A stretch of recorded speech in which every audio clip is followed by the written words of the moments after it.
repackaged accounting principles that on paper, quote unquote, increase your valuation, but they're not actual value drivers, right? Like categorizing your cell phone bill as a personal or a business expense, and adding that back into the EBITDA does not really drive value for the business.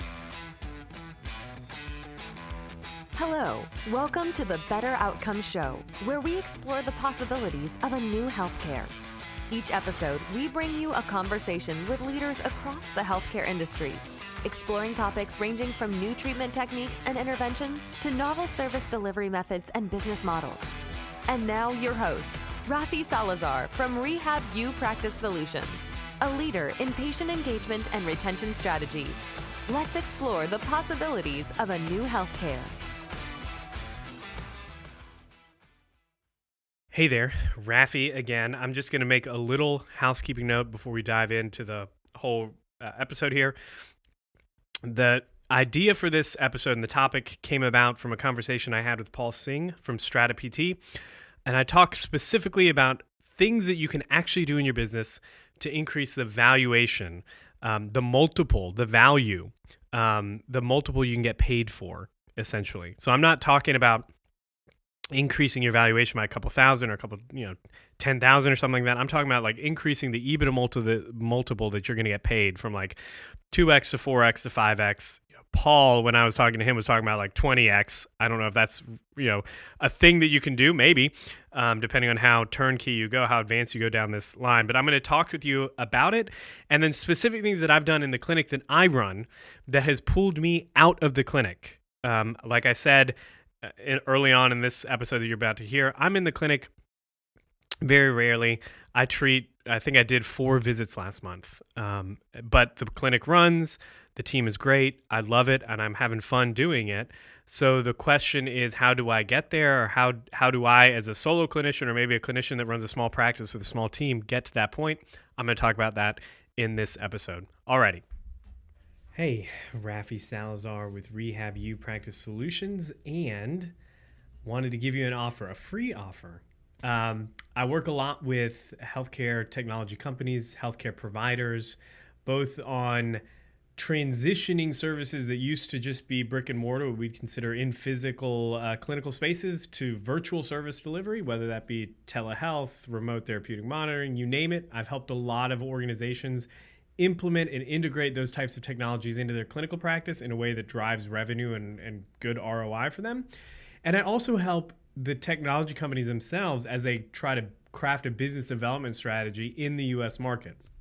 If that's something you're interested in learning more about, how it works, what I do, that sort of thing, or if you just want to grab a chat, head on over to rehabupracticesolutions.com. I'm sure there's a button somewhere on there that tells you to grab a free 30-minute call with me. I'd love to have a conversation, really just to learn more about what's going on with you, your business, your organization, what your strategic plan is maybe for the future, where you see industry trends going in healthcare, and I'll share some of my own, obviously. We're at the tail end of the year here, so I'm wrapping up a bunch of projects with clients here in 2024. And I always find that opening up time on my calendar for these kinds of conversations leads to something. Maybe it's just an interesting conversation. Maybe it's a good connection that I can maybe refer business to, or that can refer business to me, or vice versa down the line. So anyways, that's the offer. Come grab a 30-minute, I hate the word virtual coffee because that's stupid. We're not going to have coffee. I'm not going to be drinking coffee anyways. Grab a 30-minute slot of my appointment and we'll chat about healthcare technology, innovation, go-to-market and business strategies, and healthcare sales. So there's that. Like I said, head on over to rehabupracticesolutions.com. I'm sure there's a button somewhere on there that tells you book a call with Rafi, and that's what you want to do. If you want me to come speak at your organization, conference, business, corporate, etc., on healthcare innovation, bringing technology to bear in clinical situations, again, you can head on over to speaking.rafisalazar.com, learn more about how to do that. Alrighty, this week, taking some time to do a little bit of a dive onto the provider side. Of course, this works with a lot of these principles are going to be business related in general in healthcare. on what matters when it comes to a business valuation. I had a conversation with Paul Singh from Strata PT the other day, and I was just kind of talking with him about some of the things that have come up recently in my own business, and some of the insights I gained. And we had this discussion around private practice, specifically in healthcare, and what are the real value drivers of a business. And he said something that kind of just in the back of my mind, I was like, oh, I'm going to do an episode on that later. He said, there are a lot of people out there in the healthcare space, and they're trying to sell people in private practice their consulting service or their program or their course or whatever it is, all about quote unquote building value in their business. And it's really the same old shtick over and over again, like make sure your cell phone bill is accounted for properly. And really what they're trying to do is really the courses and those programs and all of that are either a loss leader into like a private practice bookkeeping program or software or something like that, or just repackaged accounting principles that on paper, quote unquote, increase your valuation, but they're not actual value drivers, right? Like categorizing your cell phone bill as a personal or a business expense and adding that back into the EBITA does not really drive value for the business. Yes, it means you can probably sell your business for maybe a little bit more, and maybe you'll get a little bit higher of a payout, but it's not increasing the actual value of the business. It's just paper accounting, right? It's basically how you view or how you are looking at the spreadsheets. So what I wanted to talk about was specifically in healthcare, in service businesses. So like I said, some of this stuff might not apply to healthcare technology firms, but it does. Some of these things are the reason why technology firms sell at higher multiples than private practices. So this is going to be specific for what can you do if you run a healthcare organization to actually increase the value of the business, not just how much you're going to get paid in like maybe a couple thousand extra bucks here and there, maybe 10, 20, 30,000 extra dollars, but like what can you actually do to like increase the actual value where you're talking not just like a 2x multiple of EBITDA, but like 20 or 30x, right? So how do we do that? Some of this stuff is, I'll just back up and kind of give you the story. So I own a private practice myself, Proactive Rehabilitation and Wellness, and I'm not in the market all the time to sell it, but my go-to whenever somebody reaches out and says, hey, would you be interested in selling your business? I always say yes. Not because I want to sell it, but because what follows is usually a long list of due diligence or pre-screening, all of that sort of information that the potential buyer is wanting. And what those conversations and those experiences do for me is they give me insights into what certain types of buyers are looking for in the information, what they consider valuable, what they focus on, what they don't focus on. It gives me a little bit of insight into my own business practices and allows me to see maybe holes in the reporting or the data analytics or even the management structure. What is one thing that this potential buyer had a hold up on or was concerned about?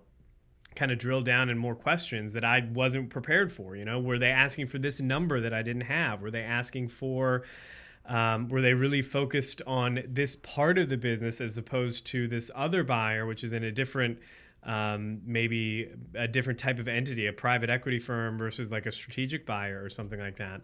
And what types of information were they looking at? So I've done that over the last 4 years. Every time somebody reaches out and says, would you be willing to, entertain an offer on your business? I always say, sure, because I'm going to go through the due diligence process or the discussions with anybody who's on the buyer side, and it's going to give me insight to become a better business owner and also to get some of this insight into what drives value in organizations. And I don't see this, after Paul mentioned it, I totally went back and like kind of did a clean sweep of the memory banks to think, and I just don't see this being discussed at all in healthcare.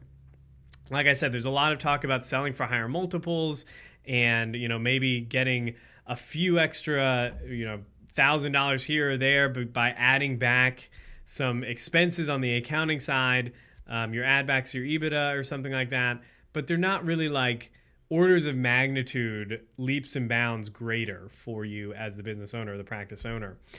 Because really what you're doing is you're just moving little accounting widgets around. You're not driving actual strategic value, which is what we're talking about in a lot of senses when we're talking about value of an organization. What is the strategic value to the potential buyer? So that's kind of like laying the groundwork. So Paul and I had this discussion, and I figured I would just do a deeper dive in this episode. So the first order of business here is when you're talking about what's going to be a strategic value driver for the potential buyer. Well, one, you kind of need to understand what the buyer is. Are they a private equity firm or a PE firm?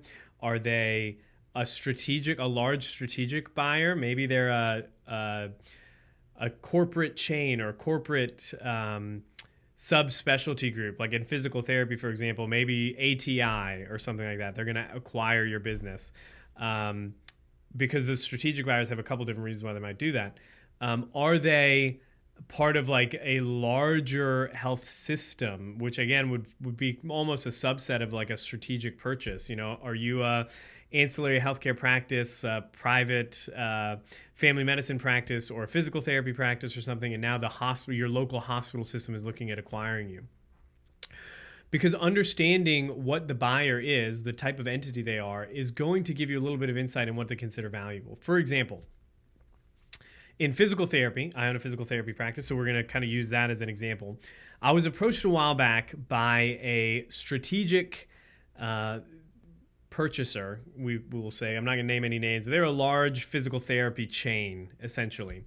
And when we were looking through what is valuable or what are the things that they wanted a couple different pieces of information. The first piece of information that they were looking for was really all about continuity of the practice after I was gone. Did I have a practice director, a clinical director in place to kind of hand the reins to when I left?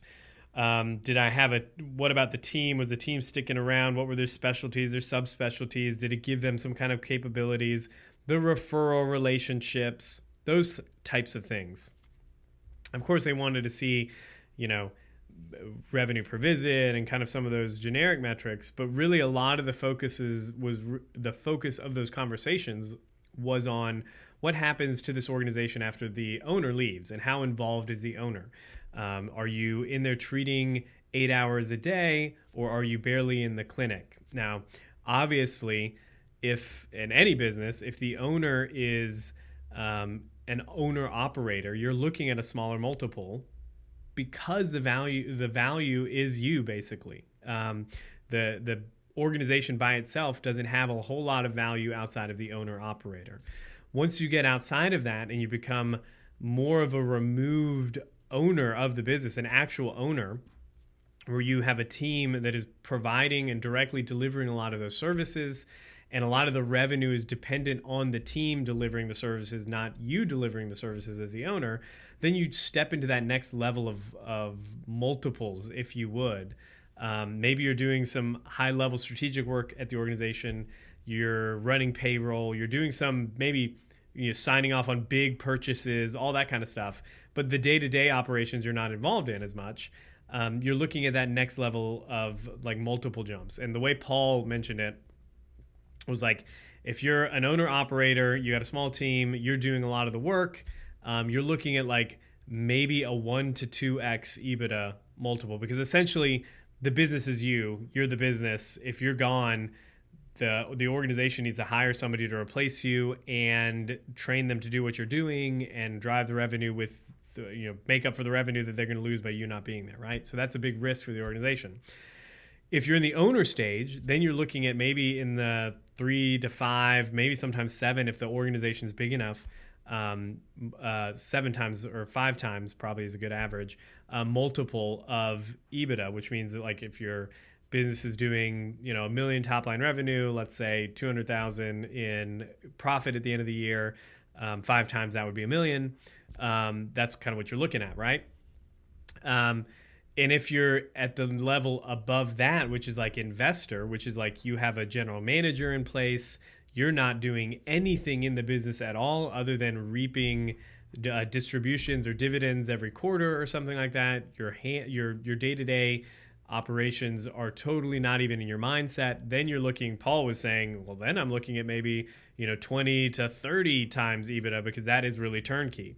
And I think ultimately, when you're talking about value drivers for an organization, any business, that is kind of what you want to get to as the owner. Like, you want to get to the point where it is turnkey so that you can have the option of either continuing to own it and collecting distributions from it, or selling it for a very large sum of money. Now, I'll admit I'm not there in the practice that I run.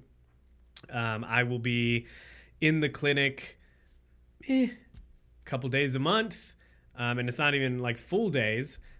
Most of the daily operations are not dependent on me. I sign off on payroll. I manage some of the finances and stuff like that. I do a lot of the financial reporting, interface with our bookkeepers and stuff like that. All the contracts obviously are coming through me. So I would say that I'm not owner operator, because I don't really, the revenue, if I get hit by a bus tomorrow, the revenue's still coming in. Big stuff might not get done, like payroll, but the business does not require me to be working in it to generate revenue. So, and I told Paul that I kind of just fell into that, because when I bought the organization, I bought this practice, it was a physical therapy only practice. I'm an occupational therapist by trade. So I ended up being in a position where for the first 7 months or so, 6 or 7 months, because this was like the height of COVID and everything took forever back then, it just took a long time for me to get credentialed with all the insurance companies for occupational therapy.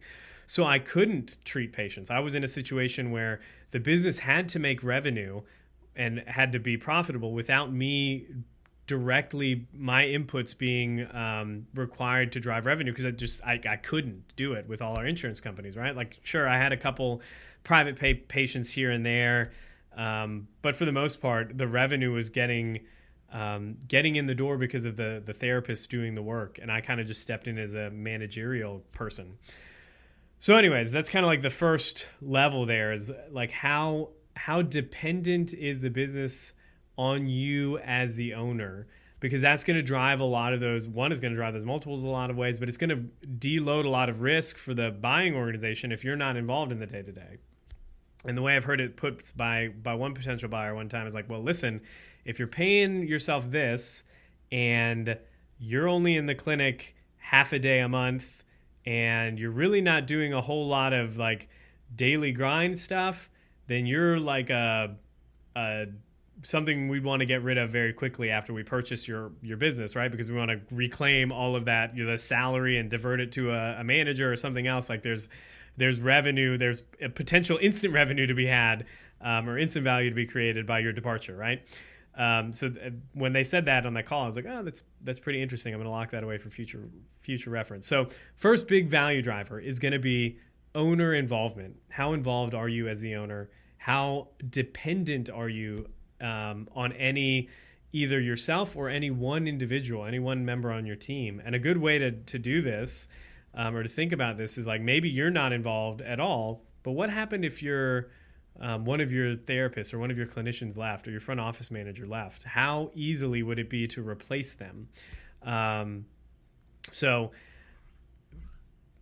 just talk about how we go about doing that in the business, and then we'll talk about another strategic value driver. So this was a value driver in and of itself, but it also plays into the whole owner involvement piece of it, and that is, how documented are the processes and procedures? So at my clinic, Proactive, we have 2 Excel sheets, and I can't really remember what they're named exactly. One of them is like daily operations manual, and one is like financial operations manual. Basically what they are, though, are they're 2 Excel spreadsheets. We use Google Workspace for everything, so they're like all linked to each tab is linked to different documents and all kinds of stuff.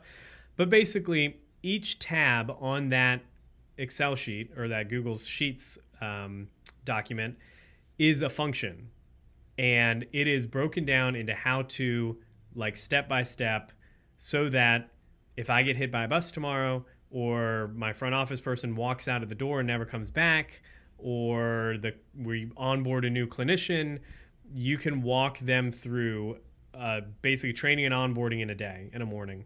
And it should be very foolproof. Passwords are all kept in a place where, like, common passwords, common logins, common steps, all of that kind of stuff is held in these two manuals for the organization, so that everything on the clinical side can happen and then everything on the financial side can happen. And if there's any question, and I just did this from the very beginning, like if a question ever came up and somebody asked me, how do I do this? I would say, either I don't know, go figure it out, or I would say, what does the manual say? And if it wasn't in the manual, we created it. And we do that now to this day. We just onboarded, we just signed a contract with a company to do like pre-employment screenings and stuff like that. We're adding that to the manual, right? The how-tos, where the documents are found on Google Drive. Our Google Drive is super, I'm a spaz about organizing everything correctly, or like maybe not correctly, but organized. Like every folder has a number and sub-numbers, and they're all very much like an outline, if you would. And then in each of those tabs on the how-to sheet, there might be a link to the scheduling practice. So maybe this is how we schedule. We schedule on 45-minute blocks starting at 8 o'clock, and here's lunch, and this is what it looks like. There's a link on that how-to, that specific how-to, to the grid. So, and that's a Google Doc that whoever's learning and being onboarded can click that, can actually see a visual representation of what that scheduling grid should look like. And then it allows us to update it in real time. So if we decide, okay, we're going to cut it off here on this day, or we're going to increase or move the lunch around here, or whatever it is, in real time, all of it gets updated.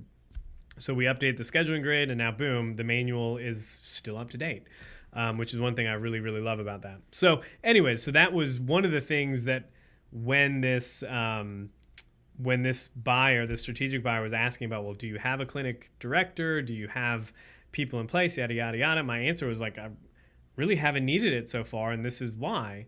And they got very excited about that. They were like, oh, you've got everything documented. So documenting every process that you can and putting it in a way that is easily digestible, easily found, and that drives the actual activities in the business is going to make you as an owner less, not less important, but you don't have to be there doing the decisions, right? Or doing the tasks or answering the questions, because it's going to be in the manual.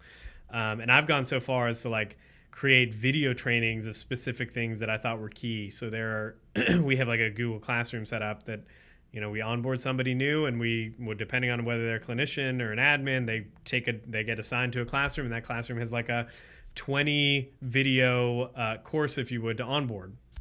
It shows them where to find everything, where the how-tos are, where specific resources are for whether they're a clinician or whether they're an admin.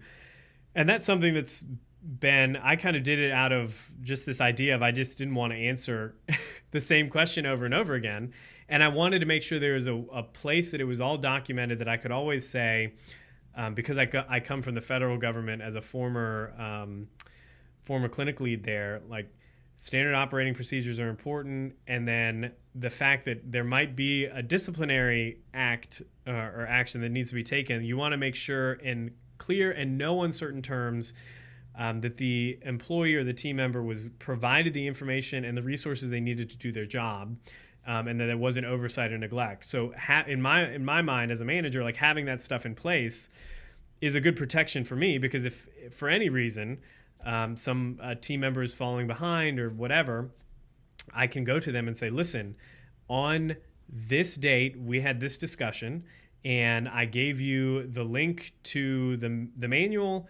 There were 3 or 4 different videos there. There was also a resource document. You had access to it. I know you have access to it because I gave it to you on this date, and you're still falling behind. So it just bolsters that case, right? So again, owner involvement, let's decrease it as much as possible. How do you actually do that? You find a way to make sure that the business does not need you as the owner to drive revenue. And that's the first step. Like, you want to replace your revenue driving activities as step number 1. And then step number 2 is like the administrative decisions, the day-to-day tasks, that sort of thing. You want to remove yourself as much as possible from those. And you do that with a manual. So maybe we'll take a little nitty gritty time and dive into how you actually do that. Sorry, there's a team member walking through up here in the studio. So the main way, and how do you figure this out? Because this is a thing for a lot of people that I've talked to over the years. How do you understand like when you can hire somebody to replace yourself, and how does it work, and the financial modeling? You basically do a break-even analysis, which if you have not done, I want to say maybe I know on the website rehabupracticesolutions.com under the free download section, I know there's a financial benchmarking tool resource package. It's all free, grab it, whatever. But in there, I'm pretty sure there's a break-even analysis. And what a break-even analysis basically does, you take your revenue per visit, your fixed cost, your variable costs, and the volume of production. And then you use that to calculate how much, at what point does that number, the net revenue generated for the activities, become positive, right? And that's your break-even point. It's going to be negative for a while. So for example, if your overhead is $3,000, let's just say $3,000 a month, right? That's super, super low, I know, but we're going to go with it because it's easy. You get paid $100 a day, or $100 a visit. So one patient or one volume of production or one unit of production is $100. Your fixed cost is $3,000 a month, and your variable cost might be your hourly employee. Maybe you're paying a clinician an hour, and you're going to pay him $50 an hour. So what you would do is, in the formula, basically you're going to take your unit of production. You're going to see one patient this month. You're going to multiply that by 100, the amount that you're getting per unit of production, and then you're going to subtract that from your fixed cost and your variable cost. And the variable cost might be, okay, you're paying them $50 an hour. They're going to see one patient in an hour. So for every unit of production, you're basically paying $50. So that variable cost rises as the number of patients you see rise, right? And basically what you're doing is it's total revenue minus the sum of your fixed and your fixed and your variable costs, right? And then whatever that is, if it's negative, it means you're in the hole, and you have to increase that volume of production. And what happens over time is that with the greater the amount of production, sooner or later the revenue outpaces the growth of the your variable costs, right? And you're just looking for that, where those two lines intersect, and then anything over that, you're profitable. Anything under that, you're not profitable. So what I did was I did the basic break-even analysis, and I did it two ways. I did it one with Rafi working, and then one with Rafi not working, not driving revenue at all, and what it would mean for like the target salary that I wanted, and all the other expenses, right?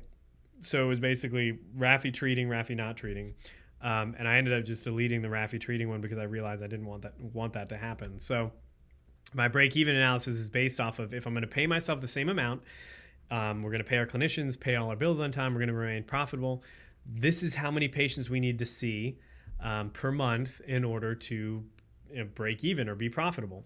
And then it's just a matter of figuring out, okay, given that I can afford to pay a clinician X because that's what's in the break-even analysis now. What if I pay them a little less? You can input that number and see what happens. What if I pay them a little more? You can input that number and see how it changes. What if I see more patients or less patients? What if we do, you can play with it all different kinds of ways. Basically, the break-even analysis is the key to understanding, okay, if I'm not working at all, how many patients do we need to see to make that happen? And basically what I did was I took my salary and I added it as a fixed cost. So we were going to cover that eventually, right? And for us at the clinic, it ended up being like we need to see something like 14 patients a day or something like that without paying me anything to break even. And it was like 20 or 24 patients a day, whatever it was. I can't remember. It's been a while since I've looked at it. In order to pay me a salary and have me not work, right? Because it was built in as a fixed cost. So that's the actual mechanics, the tactics about going around figuring out how you do that.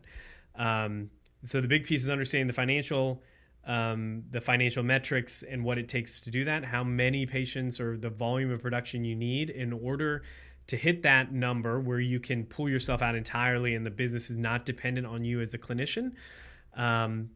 And then the other piece of that is these policies and procedures and manuals, so that even when you're not treating day to day, you're not responsible for the day-to-day tasks. Because even if somebody has a question about the tasks and how you check somebody's benefits, or what do we do if we have a delinquent account or whatever it is, it's in the manual. They can do it. They can just follow the process and the procedures that you've already laid out.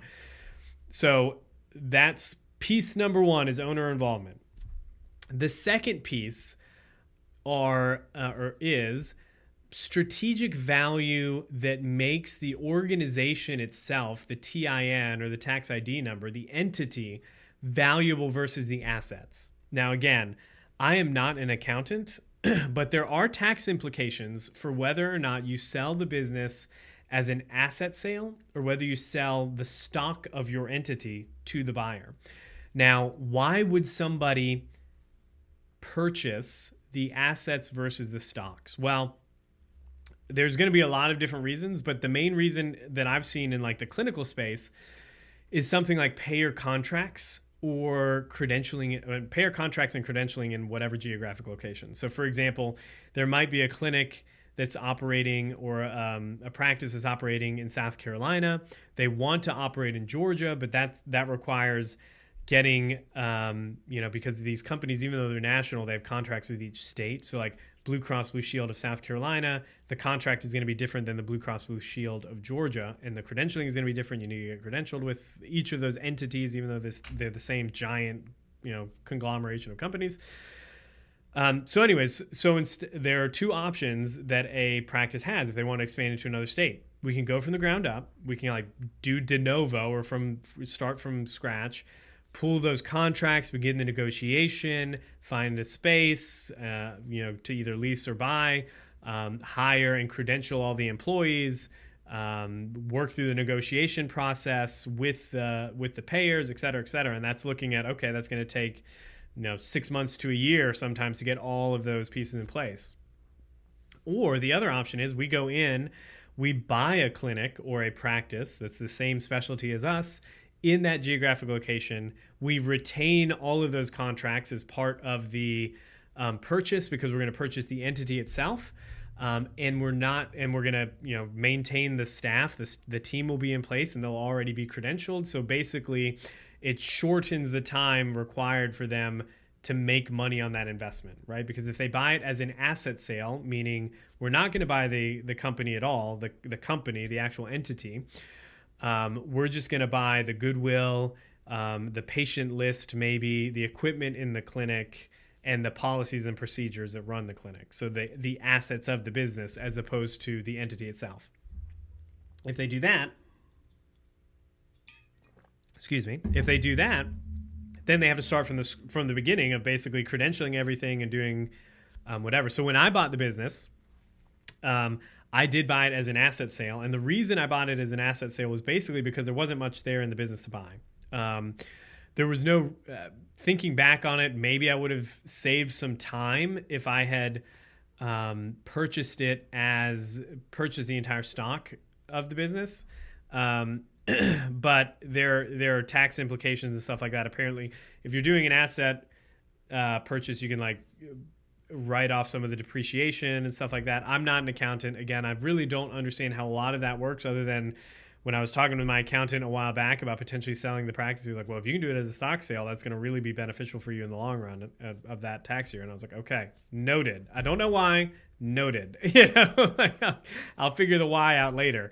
But anyways, so mine was a small deal, and we did it as an asset purchase. And what we did was we established an interim operating agreement with the previous owners that basically said, in the time frame while the new entity is getting up and running and credentialed and contracted, we'll run operations through the old entity.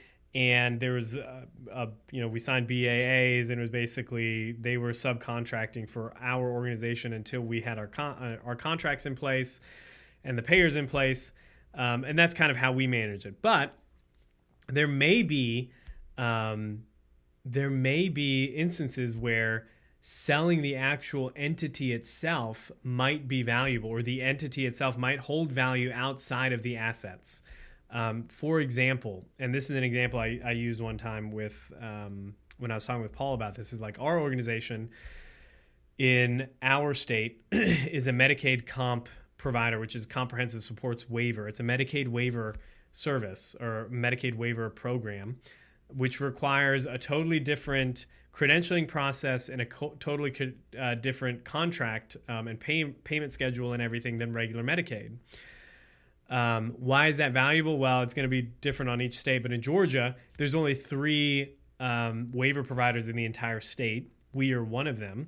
And there's a list of, I can't remember how many, tens of thousands of people that qualify for the waiver and that don't have services. So it's a huge unmet market, huge potential to grow that area of the business. And it takes 4 years, give or take, to become credentialed. Without getting into the nitty gritty, I knew the right people to call at the organizations to become credentialed with this waiver program, because I had been a consultant with this organization. It's run by Department of Behavioral Health and Developmental Disabilities. So I knew all the people to call that were like, my job as a consultant before buying this practice was like, we did a lot of provider recruitment and readiness and training and the whole 9 yards for the department on this waiver program. And we knew it was very difficult to get waivers or waiver providers onboarded. So I was like, this will be great. I was told before that, oh yeah, we know you, we can bypass some of the stuff because we know that some of your work that as a consultant we can use in lieu of some of the requirements for credentialing. Well, that didn't happen. So it still took 4 years, give or take. I bought the business in 2020 in October, and it was like August of 2024. So just a couple months ago that we became like an official waiver provider in Georgia. So you're talking just about 4 years, 3 years and 10 months. But that's a huge moat if you're considering, and it also opens up the potential buyers, not just to like physical therapy clinics or maybe private equity firms, but now because we hold this contract, we could potentially be an attractive acquisition for an organization that serves this type of population in other ways, maybe personal care homes or things like that, and they want to add this capability as a revenue driver. So that move alone, like that, those 2 contracts that we have with those 2 different waiver programs, makes it very, very attractive, and the calculus much different for the potential buyer to buy the actual stock of the business, to buy the TIN and not just the assets. Because of that contract that we hold. The same would be true if you, and I've seen this happen a couple times too, where a clinic wants to get in network with a certain provider for whatever reason, a certain payer. They can't, so they purchase a clinic that is in network, right? So something like that. The contracts that you hold, any strategic moats that come associated with the TIN versus the assets of the business can also help increase the strategic value. And that is a strategic value too. A strategic value driver is the fact that you might hold certain contracts that are coveted or that are very difficult to get or that have high pay rates, et cetera, and being able to position those in a way for the potential buyer to see that and say, listen, look, these contracts are, maybe they're paying above market rates for whatever your specialty is, or maybe you have some sort of perk or benefit in the contracts that they aren't doing anymore, right? Maybe it's something that's grandfathered or something. Being able to sell those to the new buyer is going to be huge, right? That's a strategic value driver. And those are so those are the 2 big ways that I see actually increasing the value of the business. Not just like on paper, the accounting, like maybe adding a couple thousand in EBITA add backs for you, but like how do you actually get bigger multiples and become more attractive strategically to potential buyers? Those are the 2 ways, right? You come up with, number 1, You're going to remove yourself from the day-to-day operations of the business, and that includes any activity that requires your direct input to drive revenue. So if you're a clinician, it means you're not treating to drive revenue anymore. The business is going to survive and thrive without you being a direct driver of revenue. And then also the administrative. It's not going to require you to make decisions or to do any of the day-to-day operations. That's going to be handled by the team that you put in place and the policies and procedures that you develop in order to make that happen. The second way you're going to really drive value in the organization is going to be through, maybe we'll call them strategic moats. Maybe it's contracts, specific contracts that you hold with payers or partners or referral relationship, whatever it is that is going to be tied to the business itself and not your goodwill. Like I said, like the example that I used a little bit earlier is like maybe you have a specific contract with a specific payer, or you are credentialed and licensed and whatever and contracted in the state, the geographical region or location, because that can be a value driver. And if that's really what you want, then that's what you look for in the potential buyer. Someone or an organization or an entity where you can add that strategic value by nature of those things that you have in place, those contracts, the location, etc. Okay. Now a little bit about actual metrics that matter in these value drivers, right? Because again, without going into the whole accounting piece, like I don't want to beg for the scraps from Longshanks's table, I don't want to be fighting over bits and pieces here on EBITDA buybacks. I want to have real factors or topics or whatever that I can point to that drive value and increase the multiple, not just how many thousands of dollars can I add to the already low multiple that I'm going to get, but how can I actually increase that multiple? So I don't really care. I mean, I do ultimately care about the books being correct, right, and compliant. You want to make sure you're accounting appropriately. You want to make sure you have a bookkeeper that's doing that for you, that you're not claiming deductions or expenses that aren't actually expenses. Like obviously be legal and do that. In my mind, that's why I hire a bookkeeper and accountant, right? They're going to do that and make sure that I'm compliant and that we're accounting the way we need to account, right? So there's that. I'm not talking about that. I'm talking about actual metrics that you can look at every day and that some of these buyers want to see whenever they're looking at potentially buying your practice. So I came up with 4 main metrics that you should just know off the top of your head because they're going to help, one, show that you understand how the business works, but 2, that you understand what the potential business is buying you, what they consider valuable, right? The organization that is buying you is they're doing a financial analysis of your business to see what the value is, right? So you want to understand what those drivers are, the things that actually drive those financials for the business, so that you can have a better understanding when it comes to the negotiation piece as well. The first one is customer acquisition cost. I feel like nobody really understands this, but the way you need to calculate this is, are you running ads? Are you paying a marketing person? I even lump in like the administrative cost of like setting up a case in the EMR, like getting a patient onboarding. That counts to me as a customer acquisition cost, because until they have the evaluation completed and they sign a plan of care and they're there for whatever the plan of care is,